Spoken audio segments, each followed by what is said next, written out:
What is up, guys? Wrestling Premiere is here. Alright, this was something special. Jericho was the guy who ran his mouth. I'm the best in the world, yada yada. While the Big Show did the dirty work. They were a dynamic and iconic, no pun intended, duo. They breathed a new life into the tag team division. They made it relevant once again. I mean, when was the last time tag titles main evented a pay-per-view before Jeri-Show? Looking at the main events for previous pay-per-views, the last time a tag team title match main evented a show was Backlash 2001. So 8 years. 8 years it took for the tag team titles to main event a show. In this video, I cover the awesome tag team of Jeri-Show. By the way, what did you guys think of their theme song? Like, that mashup, it was pretty good.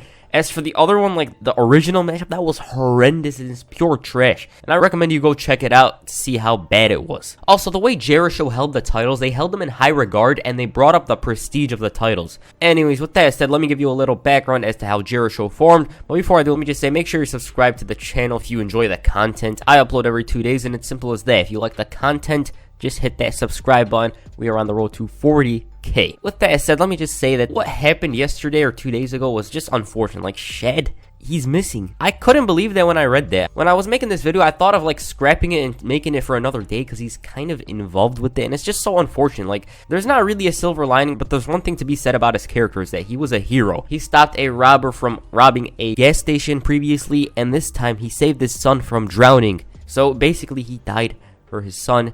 And for that, he's a hero. I just hope they find him because we need closure for this. And it's just so unfortunate. Right now, let's get into the video.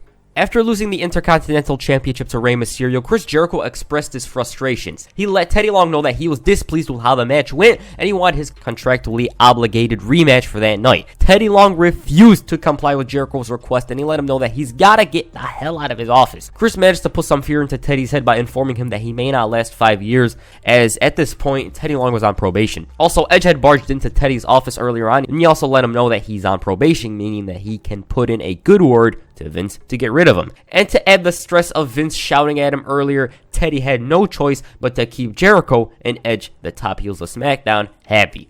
Right when the tag title match between the Cullens and Legacy was about to commence, Teddy Long came out and he added another team to the match. Much to the dismay of both teams, and out came Edge and then Chris Jericho. Like, this reminds me of those FIFA Ultimate Team matches where your opponent, like, he brings in some OP players like this guy at halftime or something, and you end up losing because of those damn substitutions. And that's exactly what happened during this match. Edge and Jericho made good on their opportunity by winning the titles. This victory gave Edge his 13th tag title and Jericho his 6th. With those two as champs, they brought legitimacy to the tag team division instantly. The fans obviously booed these two, and they were heavily invested into this program, seeing as these two were main eventers. The next night, Jericho praised himself, stating that he found himself on Raw in front of all these hypocrites again.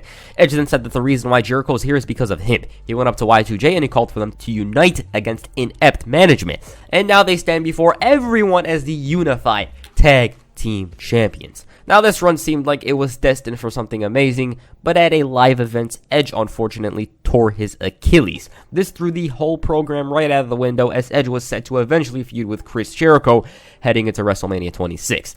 There was doubt over Edge's status for WrestleMania 26, and he was expected to be out for about a year, which meant that he'll miss the show of shows. Jericho, in a foul mood, came out on the following episode of Raw, and he said that there's only one man holding the title today, and that's himself. He said that he found it ironic that Achilles, Greek character in Greek mythology, and Edge were considered great warriors for their time, but were taken down by Achilles' heel injury. He basically showed regret over the fact that he chose Edge, seeing as he was basically an injury-prone individual. He refused to be punished for choosing a frail man as his partner. But the silver lining in this is the fact that he doesn't have to relinquish the titles, as he put in a loophole that allowed him to choose a new tag team partner and remain one of the champions. He claimed that he's going to choose a partner that isn't like Edge. He's a truthful, honest, and just man. They teased Mark Henry as Jericho's partner, but it wasn't to be, as Henry was undergoing a face turn around this time period. Heading into Night of Champions, Legacy teased Jericho, stating that they could jump Jericho this instance. Then Ted DiBiase mentioned that Jericho has yet to find a tag team partner, and he asked if there's anyone who would team up with someone who is a self-righteous, condescending loser like Chris. Cody then insulted Jericho's father, calling him a bench-warming hockey player. Y2J then put them in their place, stating that he has more titles than Cody and his father Dusty combined. He then let DiBiase know that he is right in everything he said, but he isn't a loser. He then asked Ted if he understands the prestige of being a champion, and DiBiase responded responded that he does understand, and after they beat Chris at Night of Champions, Randy Orton might show up and kick Jericho to send him to the recovery room with his pal Edge. Jericho then teased Orton being his partner before walking away. Now, before the pay-per-view, Jericho confronted Edge via satellite. He insulted Edge, calling him injury prone, and he even called him a selfish person for getting injured at this time. I mean, you could be fit and stuff like that, but an injury is an injury at the end of the day. And Jericho's storyline was basically the worst or the best heel in the company at this point. Edge, on the other hand, started to plant the seeds for his face turn. He said that when he comes back, he's going to prove Jericho and everyone else wrong. You know, because they were doubting whether or not he'd be as good as he was previously. This promo just showed how great of a heel Y2J was. Like, he's blaming Edge for getting injured. Like, it's not even his fault. At Night of Champions, Chris Jericho said that it was wrong of him to choose Edge as his partner because we found out that he's frail, injury-prone, and he's selfish for leaving his partner high and dry. But that doesn't matter anymore because he's found a man that's worthy of standing next to him in this ring. His name was The Big Show. And Big Show's even wearing a blue singlet. Now, this choice makes sense. Yeah. Jericho was a vile heel. He was taking shortcuts, and by choosing Big Show, it fit his character. Did the fans like it? I'm not sure. Personally, I was a kid at the time, and I just didn't care. Whatever they put on at this point, I just watched it anyways. Well, did the fans like it at this point on the internet? I'm not sure. Like I said, looking at some posts from 2009, I mean, they didn't expect Big Show, but they did hope it was Christian who was going to be the one. Anyways, Big Show and Jericho worked as a tandem duo, and the match dynamics were awkward. Like, who the hell were you going to root for? Legacy or Jericho and Big Show? Now, looking at the match, I believe Jericho and Big Show were the de facto baby faces of the match. Legacy tried to keep Y2J away from the Big Show, and it did kind of work, but once the Giant entered the match, that was the beginning of the end. He made DiBiase tap out to the Colossal Clutch, and they were successful in defending the titles. Later that night, Todd Grisham interviewed both men. Big Show said that you don't have to be friends to do business. Jericho praised Big Show, calling him several names. He claimed that they're going to be more dominant than the classic teams, and Big Show said that their team is about strength, size, agility, and intelligence. I mean, they have 40 titles tied to their names, so they were obviously going to dominate. Jericho then thanked Edge for making this happen, and also, look at that damn smirk on his face. He knew exactly what he was doing by mentioning Edge. The next night on Raw, Shaquille O'Neal was the guest host of the show for that night. Chris Jericho was obviously the one who interrupted. First of all, when Jericho entered the ring, he delivered a verbal right hook to Shaq, stating that when he heard the most dominant player in NBA history was going to host Raw, he automatically assumed it was Kobe Bryant. This garnered some heat for Y2J, and he wasn't pleased with Shaq being called the most dominant player in sports. Shaq responded by calling Chris Christina before giving him a big kiss on the forehead, and look at that reaction. Also, Shaq basically initiated a Christina chant. He wanted to know what Jericho was doing out here, and Chris corrected Shaq before the 4-time NBA champion rubbed his hair. The fans chanted Christina, and one half of the tag champs called himself the biggest star in WWE, the best in the world at what he does, and he demanded to be consulted to, catered to, and attended to by everyone in this company, including guest hosts. He warned Shaq before Shaq pushed him away. Jericho started to lose his temper, and he brought out the Big Show. And there's the tense stare down. For years, they teased this match, but it never happened. Big Show said that Shaq has a better chance of making 2 free throws in a row before he could intimidate him. Shaq responded by calling Big Show Fat Boy, and he challenged him to a match. Big Show wasn't taken aback to these statements, and he didn't want to fight Shaq because the entire NBA will be breathing down his neck with lawsuits and legal fees and all that stuff. He refused to fight Shaq, and Jericho let him know that he ain't fighting either. Shaq then brought out Crime Time. Jeri-Show backed off, but the enforcer for the main event was revealed to be Shaq himself. Now, the most memorable thing to happen during that match was the confrontation between Shaq and the Big Show. They were on a collision course. Both men were the immovable object until Crime Time pushed Big Show. Shaq then connected with a clean tackle to send Big Show to the outside. What this thing meant was 1, Jeri-Show was going to feud with Crime Time, and 2, they teased a Big Show Shaq match that never really happened. Now, following this episode, Jeri-Show debuted this horrendous theme song. It's not the one they used later on during this run. It was more of a $1 mashup. Like, it's the Big Show, break the walls. It was a mess, and like I said earlier, you should go check it out. It was so damn bad. At this point, it was well known that Crime Time were the #1 contenders to the titles. Heading into SummerSlam, Chris Jericho lost to JTG in a singles matchup, and it depends on your perspective, but from my eyes, JTG won clean. I mean, it's not like he had the trunks. This also showed how selfless Chris Jericho was. Like, he lost to JTG when he had no right to exactly lose to him. This legitimized Crime Time, and it seemed like maybe just maybe they'll win the titles. I mean, at this point, I was rooting for all the baby faces, so I thought there was a chance. Jericho blamed the ref for this, and this got him nowhere, obviously. Big Show, though, helped Jeri-Show bounce back the following week by beating JTG himself. At SummerSlam, Jeri-Show managed to retain their titles in an entertaining bout against Crime Time. First of all, they got rid of that horrendous mashup in favor of a much better theme song, and Crime Time had one of their best matches in WWE. Jeri-Show also showed why they work, as Big Show was there for Jericho when he needed him the most. When JTG reached the ropes to escape the walls, Big Show from out of nowhere KO'd the hell out of him to give himself and Chris Jericho the victory. Now it was time to move on to some other competition. The next night on Raw, Jeri-Show decided to call out Floyd Money Mayweather, who was hosting Raw that night. It didn't take long for Mayweather to come out, and first of all, he got pyro during his entrance, and second, we all know he faced Big Show at WrestleMania 24. Floyd obviously reminded Show of this, and he did want to fight, but he backed off, stating that he's got a fight the following month. Jericho, he didn't think Floyd was a good fighter, and he let him know that.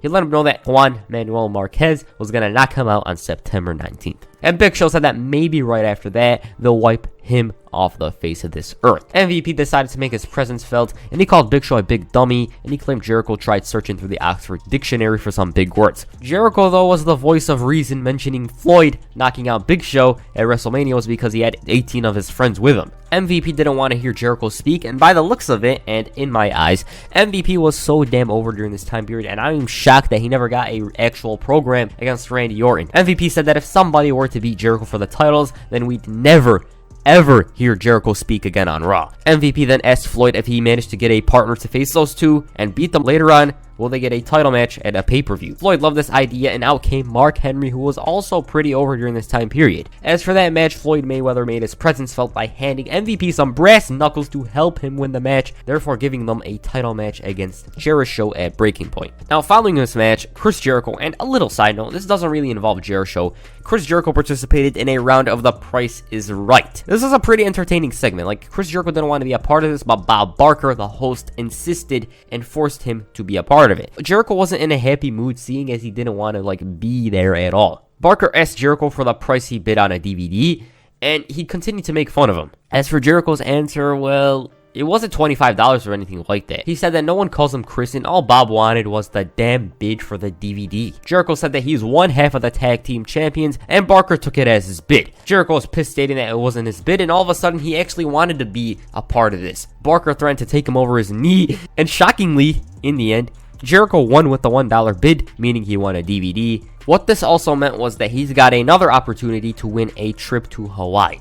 All he had to do was beat MVP. About that matchup, Montel Vontavious Porter beat Y2J, meaning he don't get no Hawaii trip. That Breaking Point, Jeri-Show and the team of MVP and Mark Henry had a decent opener. It was an acceptable matchup, and I do think MVP and Mark Henry did deserve to win the titles, but in hindsight, Jeri-Show was the right choice to retain because they were on the road to legitimizing the titles. If MVP and Mark Henry won them, he probably would have faced Carlito and Chavo, who weren't really that big of a deal at this point. And if anything, Henry and MVP should have been somewhere else on the card. They both connected with the crowd, and Henry also definitely deserved to feud with Orton during this time period. Anyways, like I said in the previous video, this one you can go check it out, MVP and Chris Jericho were enjoyable to watch in the ring. As for Show and Henry, it wasn't as entertaining as their future bouts. Then again, this was a tag match and they might have been limited in what they were able to do. During the match, Big Show saved Jericho a couple of times, and as a matter of fact, Big Show delivered that clubbing knockout to Mark Henry to help himself and Jericho retain the titles. Basically, story of Jeri-Show, Big Show was always there for Chris Jericho. That's how it always was. They had awesome chemistry in and out of the ring, and overall they were treated like a main event tag team, as they should be, because Chris Jericho in 2009 was on a whole other level, and it's probably my favorite year that Chris Jericho had in the WWE. Big Show was also a main eventer too, and as a duo, they elevated and added prestige to the tag team titles that desperately needed to be legit. Like, previously, Miz and Morrison were pretty entertaining as champs, but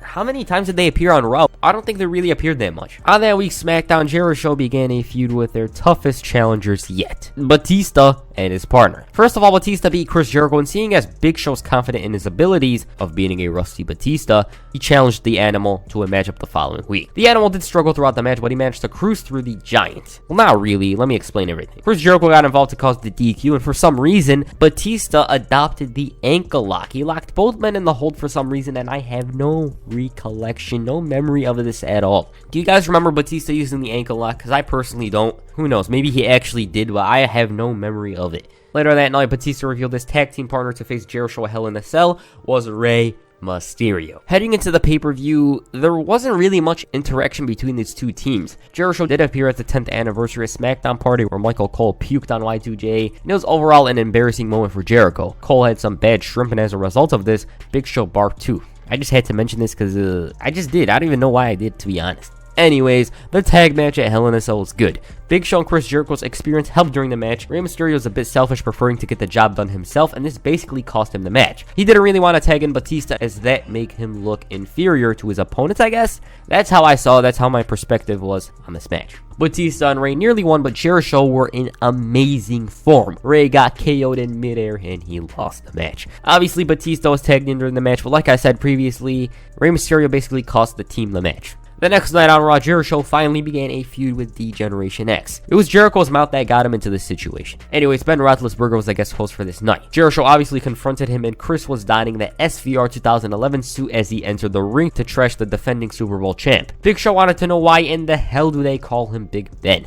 He trashed the offensive line of the Steelers, and this led to them coming out. What we got was, well, first of all, Chris Jericho called them useless mesomorphs. He reminded them that this is the WWE, they don't take breaks here, and he and the Big Show are the most dominant team in sports. Not you, Steelers. And the way he said it is like he buried them. That guy's huddled up, and for some reason we got Big Show and the entire line lining up for a little test of strength. Big Show huddled up with Jericho, and DX interrupted. Who knows, maybe Big Show would have pancaked them for all I know. Y2J called out DX, stating that they're only here to sell their useless and pathetic merch. Triple H responded saying that he's here to tell Jericho that his hair looks nice today. Jericho actually bought into this, asking if that's true, to which Triple H responded, "Hell no, you look ridiculous." HBK let Jeri-Show know that sure, you guys be some great tag teams, but there is one team you haven't faced. Big Show took this as a challenge, and he suggested HBK go home, take care of his wounds, and come back another day. Jericho thought DX wasn't worthy. Then all of a sudden, Big Ben chimed in, and I forgot he was the guest host completely during this segment.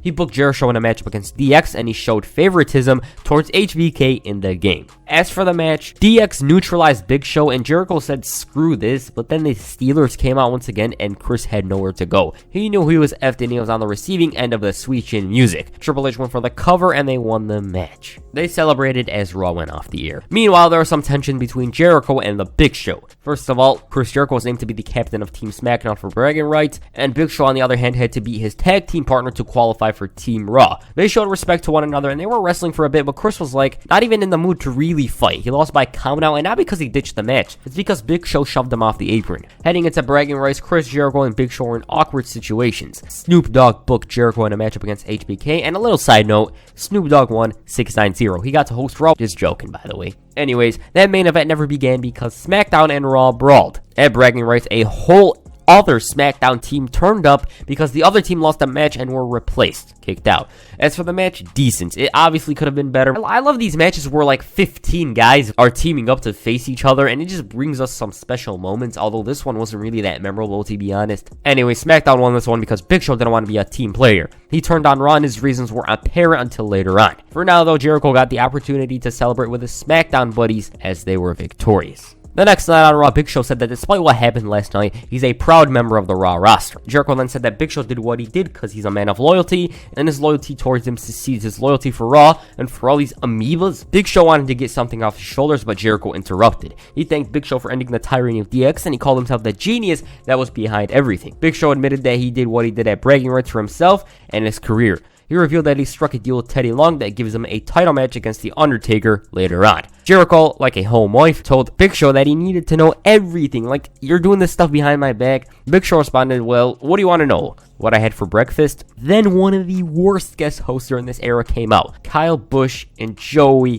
Logano. They booked Big Show in a matchup against Triple H for the main event, and I believe they screw up the name for Triple H. They called him The Game or something like that. This match was later revealed to be a Lumberjack match, and seeing as the Raw guys had an issue with Big Show, he was in an uncomfortable situation. Jericho was like, I'm out. He left through the crowd, and Shawn Michaels then revealed that this is a no DQ Lumberjack match. And that's not it. Charles Robinson isn't needed to officiate this one as there's a special ref for this one. Then out came this guy to officiate the match. During the matchup, Big Show got his ass kicked. He did have the match won at one point, but Cena apparently suffered a rotator cuff injury or something like that. From there, things went crazy. Primo and Chavo drop kicked Big Show. Swagger hit the splash, but he shoved him away. Miz with the clothesline, but not enough. Then Mark Henry came in and he splashed the hell out of Big Show, and from there he didn't recover. MVP connected with a boot, and to top it all off, Evan Bourne connected with the Airborne. Santino tried joining in on the festivities, but he got a chokeslam. Kofi then capitalized on this distraction by connecting with a Trouble in Paradise before the damn referee hit the AA. The Raw roster got the crowd pumped, and Shawn tuned up the band before connecting with the Sweet Chin music. Oh yeah, he also put a SmackDown t-shirt over his head.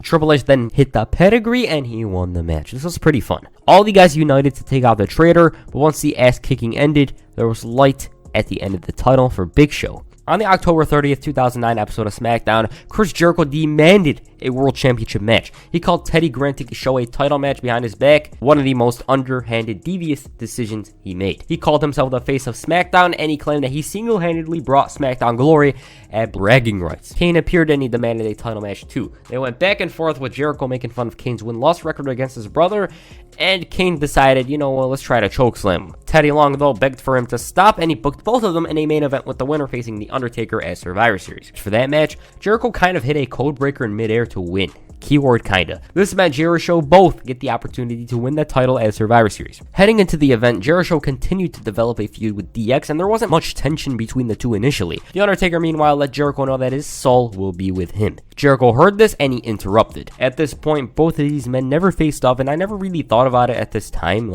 around this time period. I assumed these two probably faced off beforehand. Jericho said that this was 10 years in the making. Y2J said that the definition of Phenom doesn't really fit Taker, and it's more of a word that fits Jericho. He revealed that the Undertaker has been brainwashing these gelatinous tapeworms, and that allows him to be something he's not, a dead man. And seeing as Jericho is on the roll of his career, he's beating John Cena, he's beating Big Show, and at Survivor Series, you know what he's going to do? He's going to win the title for the 6th time. Jericho claims he is intimidated by The Undertaker as he's just a man. He called himself the new Phenom because he's the best in the world at what he does. The Undertaker initiated a brawl before Jericho ran right the hell out of there. The next week, we finally got to see these two face off, but before he did, Jeri-Show faced DX. This was also the same week where Jericho got a DX glow stick thrown at him. He went crazy once that glow stick met his face, and he shouted for everyone to throw theirs as well. As for Jeri-Show, was there tension? Not really. Big Show accidentally KO'd Jericho during the tag match, giving DX the win. And on SmackDown, Jericho and Taker did have a pretty entertaining match. For a first, it was pretty good. Jericho got caught off guard with Hell's Gate and he tapped out. Before Survivor Series, we got to watch one of the most star-studded main events ever. We saw Jeri-Show facing DX and John Cena and The Undertaker, which was 6 of the best WWE stars in the ring at that time, and every single one of those men belonged there. And within 1 year, unfortunately, 2 guys were still full-time talent, John Cena and The Big Show. The rest were either part-time or retired. As for the match itself, not much happened, but if you're like me, you just want to see star power. Cena and Taker ended up winning this one, but not without Cena receiving a tombstone. As for the Survivor Series triple threat, Jeri-Show did work as a team throughout the match, but then they fought. The most memorable moment to come from this match, and this is my perspective, was when someone shouted at Jericho to go back to Toronto, to which he responded, "I'm from Winnipeg, you idiot." It's $1 million quote. Big Show and Jericho did neutralize The Undertaker for a bit, and Jericho did have some moments like blasting Taker with the title and taunting him, but he was nearly on the receiving end of a tombstone. Big Show made the save by KOing The Undertaker, and he covered the dead man. Jericho then broke things up, and they basically imploded. Big Show KO'd him, and he tried wrapping things up, but The Undertaker locked him in Hell's Gate to retain the title. The next night, DX were celebrating their victory against the Hart Dynasty when Chris Jericho interrupted. Jericho congratulated DX because he's just learned that they're going to face Jeri-Show at TLC. Big Show wasn't here because he was on vacation, I guess that's what he said. Triple H claimed that Big Show was over at a chocolate factory, seeing as they were in Hershey and he couldn't walk through the door. Jericho thought that DX were all fun and jokes, but Shawn Michaels reminded Jericho that at TLC, there's many kinds of matches, and their tag match is going to be a TLC match. Shawn Michaels had 2 words for Chris, to which he responded, and here's a quote from his promo, as this was pretty good. "Stop it right now. Enough, enough, enough, enough. I'm sick of your stupid catchphrases. Do you know who you're dealing with? I am the best in the world at what I do, and the Big Show and I are the most dominant tag team of this generation or any other. You understand what I'm saying? This is not about juvenile catchphrases or merchandise, glow sticks and wet bands and fart jokes and little people. This is about the tag team championships, and despite all of your accolades, all of the accomplishments that DX have amassed, you have never been the tag team champions. You have never been the tag team champions ever. And that will not change because after TLC, DX chants intensified. Go ahead, chant DX, please. Do it while you can, because after TLC, you could go back to hawking your useless merchandise for all the sycophants to purchase. And after TLC, I will still be the tag team champion. Big Show will still be the tag team champion, and I will say this slowly, so you and all your delinquent fans can understand. As long as I have these titles, you never will. Jericho was fed up. He had enough of these jokes and these juvenile actions that DX were committing around this time period, and he wanted to prove to them that you guys are never going to win the titles. Now, basically heading into TLC, the story was, can DX win the big one? They never won the tag titles before as a duo. The group did, but Shawn and Hunter never won them together. Anyways, the TLC match was decent to good, depends on your perspective. It was good for me. I love the fact that Jeri-Show finally main evented a pay-per-view defending the titles. Sure, this was due to DX facing them, but I consider it an achievement. They main evented a pay-per-view over the WWE and World title matches. As for the crowd was on DX's side as HBK was from San Antonio, and this pay-per-view was held there. Anyways, the four guys were creative during this match. Ladders were broken and the Big Show was a monster. He was once again there for Chris Jericho, and just watching this, he was actually the real deal. He deliberately destroyed a ladder, he inflicted damage onto DX, and he sent them through a table. Jericho tried climbing half a ladder and he failed. Instead, he opted to stand on top of Big Show's shoulders to retrieve the titles. DX suddenly appeared and Jeri-Show knew that they were effed. Michaels connected with the switch in music and Jericho fell onto a table. DX then got rid of Big Show before Michaels climbed up half a ladder to win the tag team championships. Like I said previously, this was kind of entertaining. This loss at TLC was basically the beginning of the end of Jeri-Show. The next night, Jeri-Show invoked the rematch clause, but before they faced DX, they won the Slammy Awards for Tag Team of the Year. Jericho thanked the long-forgotten Edge for being cowardly and selfish enough to hurt himself. Second, he thanked himself for choosing the Big Show to be his partner, as this was a genius move on his part. Big Show claimed that they will regain the titles, and Jericho then invoked the rematch clause for that night. As for that match, if you could call it a match, Jeri-Show came out confident in their abilities, and about the match, DX shoved the referee to cause the DQ. What this meant was 1, DX retained the titles, and 2, Jeri-Show's rematch clause was gone, and 3, Jericho was basically deported from Raw. Now, I vividly remember watching this one, and I hated Jericho, but during this match, I felt a bit bad for him because it wasn't like DX beat him clean. They literally got themselves disqualified. Then a bunch of stars wearing DX gear for some odd reason came out to kick Jericho right out of Raw. Michael super kicked them, and the guys from all three brands sent him right out of there. I never thought I'd see Christian wearing DX gear until today. In the following weeks, Jericho tried finding ways to return to Raw. Like that time, Big Show asked for Santa Claus to grant his wish. The wish was Chris Jericho was allowed back on Raw, and Santa was a bit reluctant, but in the end, he granted his wish. Big Show was acting like a little child. Thank you, Santa, you're the best. He hugged him before Hornswoggle crashed the festivities. He revealed Santa Claus to be Chris Jericho, and Hornswoggle tried fighting them before DX made the save. They sent Jeri-Show to the back before making Hornswoggle the mascot for DX. Due to being kicked off Raw, Chris Jericho tried protesting outside. It was a nice little callback to 98 as he was holding a sign that said conspiracy victim. Big Show approached Jericho and he told him that it was over. Jericho said that he stayed awake at night thinking of Jeri-Show. It was special and magical to him. Big Show said that long distance relationships don't work because Jericho's on SmackDown and he's on Raw. He handed Jericho an envelope and he laughed. As Jericho stared into that envelope, he was laughing, and what was in there would become apparent later that night. DX faced Chavo Guerrero in the Big Show, and Chris Jericho made his way to the front row of the crowd with a ticket. I guess this is where they got the SVR 2011 cutscene from. Not sure though. Jericho watched on as DX kicked Chavo in Big Show's ass. He then decided to hop the barricade and check on the Big Show, but DX super kicked him, and they finally gave him his rematch for next week. But if Jericho loses, he's gone from Raw. No ticket, no protest, nothing, nada. Jericho's off Raw. On the first Raw of 2010, Jeri-Show came out for the final time, unfortunately. They hung in there and they did have some opportunities to win this one, but then this guy interfered. Jericho booted the hell out of him and he managed to counter the pedigree, but Michaels hit a sudden switch in music to help DX retain the titles. Immediately after the match, Big Show was disappointed in Jericho and he snubbed him and he walked to the back. The fans sang na na na na hey hey hey goodbye as Jericho walked to the back, ashamed of himself. And that's Jeri-Show. Chris would make one final appearance the following week, teaming up with Mike Tyson, and Tyson during that match turned on him, and from there he did appear on Raw again. Jeri-Show was an amazing group. They legitimized the tag team division once again, and I just loved it. It was two main eventers with two incredible dynamics. Like Jericho was the heel that talked a lot, and he actually knew how to wrestle, but he'd prefer to have Big Show doing the dirty work for him. Anyways, the next Chris Jericho video will be on his feud with Edge. Yeah, I'm going to make that one. It's not the next video necessarily, and I'm abolishing that rule I have with one individual. You can't make 2 videos about him within a few days or something like that. I'm abolishing that rule. I'm going to make a Cena and Rock feud, Legacy Part 3, stuff like that coming soon. So yeah, and that's it for this video. Make sure you hit a choke slam on the like button and perhaps a code breaker on the subscribe button. Peace. I'm out.